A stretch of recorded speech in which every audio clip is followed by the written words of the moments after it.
Growing up, I often found myself on the outskirts of social circles, a quiet observer rather than an active participant. My awkwardness was palpable. I would fumble over words, misinterpret social cues, and retreat into the safe confines of my mind whenever a conversation began to unfold.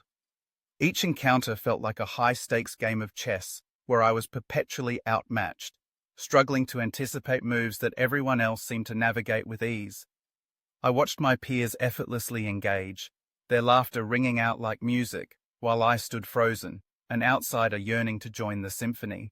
The turning point came unexpectedly during my sophomore year of college. I was assigned to a group project with 3 other students, each brimming with charisma and confidence. I felt a familiar knot tighten in my stomach as we gathered for our first meeting. The initial minutes were filled with small talk, their banter flowing like water, while I sat there, a silent sponge, absorbing the energy but too paralyzed to contribute. As they began discussing our project, I realized that I had a choice. I could either continue to hide in my shell or take a leap of faith and engage. That night, I lay awake, grappling with my insecurities. I recalled a quote I had read somewhere. "You miss 100% of the shots you don't take." It resonated deeply within me, igniting a flicker of determination.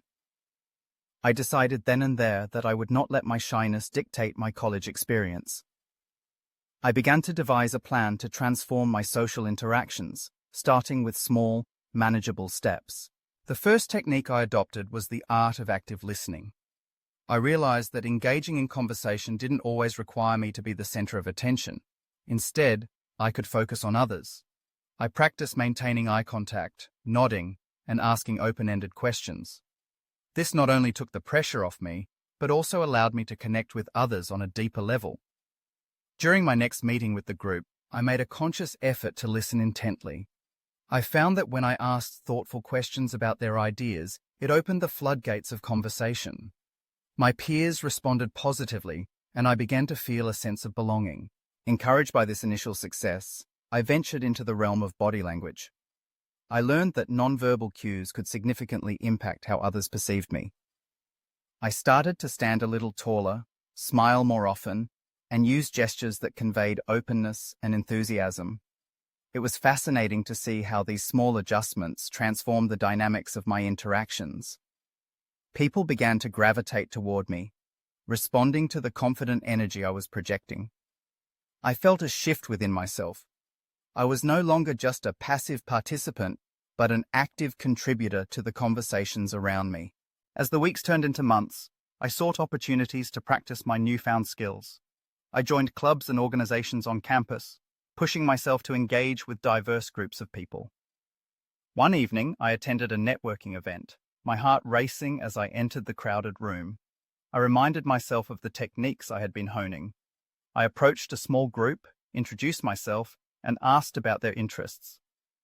To my surprise, they welcomed me into the conversation, and I found myself sharing my own passions. The more I practiced, the more comfortable I became, and the initial pangs of anxiety began to dissipate. However, the journey was not without its setbacks. There were moments when I stumbled over my words or misread a social cue, leaving me feeling embarrassed. But rather than retreating, I learned to embrace these missteps as part of the process. I reminded myself that everyone experiences awkward moments. It's a universal aspect of being human. Each blunder became a lesson, a stepping stone toward greater confidence. I started to view social interactions as opportunities for growth rather than tests of my worth. One of the most pivotal moments in my transformation came during a campus event where I was invited to speak on a panel. The thought of addressing a crowd sent my heart racing, but I saw it as an opportunity to further challenge myself. I prepared diligently, practicing my speech and visualizing a successful outcome. On the day of the event, as I stood in front of the audience, I felt a rush of adrenaline. But instead of succumbing to fear, I focused on my message, drawing from the techniques I had cultivated. I maintained eye contact, engaged with the audience, and shared my story with authenticity. The applause that followed was not just a validation of my words, but a celebration of my journey from awkwardness to confidence.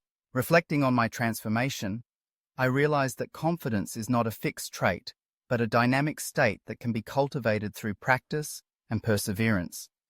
I had learned that effective engagement with others requires a blend of active listening, positive body language, and the courage to embrace vulnerability.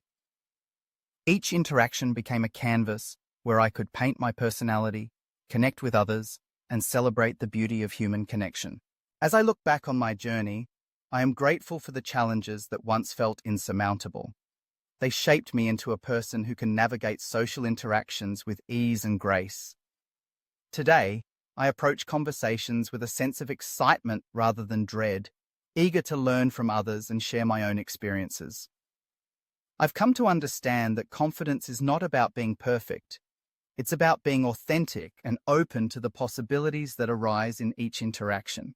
In the end, I discovered that everyone, regardless of their social prowess, has the potential to transform their interactions. With patience, practice, and a willingness to embrace discomfort, anyone can embark on their own journey from awkwardness to confidence. Each step taken, each conversation engaged in, is a testament to the resilience of the human spirit and the profound connections we can forge with one another anywhere, anytime.